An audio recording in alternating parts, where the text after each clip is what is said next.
is that I have had proven to me on multiple levels of redundancy that so many of the negative prophecies that you see on the internet are simply not going to come true. Yeah. You're not going to see a pole shift while we are here in the same frequency with the pole shift.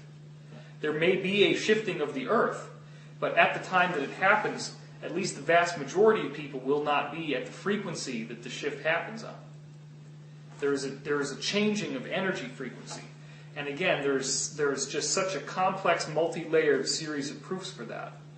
And it is my understanding that these higher forces that are guiding each of our lives, every little synchronicity, is another notch that you can use in your belt to prove to you that there is something out there that loves you, that is guiding your life, that wants you to do well, that wants you to be happy, wants you to succeed. And that connection with your higher self will ensure that you don't end up in the concentration camp, that you don't end up being tortured. Because you listen to that guidance and you are steered by it. So is it therefore okay to happen to somebody else, survival of the most aware?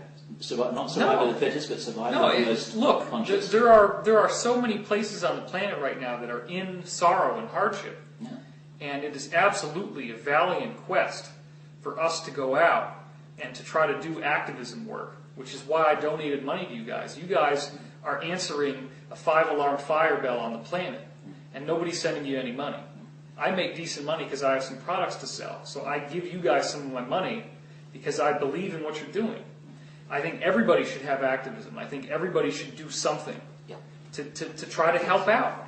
Yeah. Don't just sit at home and meditate and think that that's going to solve all the problems. It's that positive pressure that makes a difference. Yeah. I'm absolutely convinced of that. And then what happened was within 24 hours when I gave you guys that money, I got the exact same money back. Exactly the same amount. That's how it works. Right. And that's how it works. Yeah.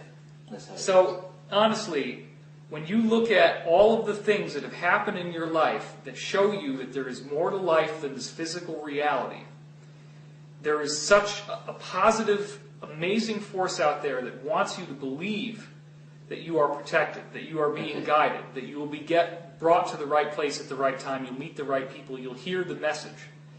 And again, this is all a game of consciousness, it's all a game of frequency. You maintain your higher positive awareness, and you magnetize to yourself the things that will ensure that you don't get into that car before it has a crash, that ensure that you don't get on the plane that crashes, or whatever. So okay, but are you therefore saying that in direct response to people who are sitting and worrying, that's the worst thing you can do. Yeah, is to say to them, okay, listen, don't worry about the things on the other side of the world that you can't do anything about, but go out, do something positive, take some action, make the world a better place, be the change you want to see, do something small, and if we all did that, we'd have nothing to worry about. Is that the kind of thing that you're saying translated into direct baby steps for everybody? Pretty close, except I would say you absolutely can, and it's appropriate to feel compassion for the sorrow on the planet. So the people on the other side of the world are you, and they are suffering. And whatever form you choose to take of your service is a valiant one. You absolutely can, and it's appropriate to feel compassion for the sorrow on the planet. So the people on the other side of the world are you, and they are suffering. And whatever form you choose to take of your service is a valiant one. What I am saying also is a quote from St. Francis of Assisi. A single moment of pure consciousness is worth an entire lifetime of good works. Okay. What we don't understand, and the science that has been kept from us, which, as you said, Richard Hoagland, for example, said that they, meaning the ruling elite, would rather lose an American city to a nuclear bomb than to give up the science of torsion fields. Because the science of torsion fields tells us just what I told you from St. Francis. Right. The power of a small group of people, 7,000 people meditating together, reduces global terrorism and fatalities and war and shooting each other by 75%. 3 out of 4 of those incidents don't happen. That means that 3 out of 4 people that would steal the food don't steal the food. that means that 3 out of 4 people who would die of malnutrition don't. So it's all about a frequency, and it sounds really preposterous, and that's why we have to break people into it slowly and get you step by step through the incremental process of realizing that the consciousness field itself is humanity. We are like cells in a body. We are part of a group mind. And what thoughts go through our mind affect other people's mind, and especially our attitude. It's like if the temperature of the room here suddenly gets really hot, we're going to get more irritable. If it gets really hot, you're going to start sweating, and you're going to get antsy, and But then if somebody turns on the air conditioning, all of a sudden, oh, thank God. Right?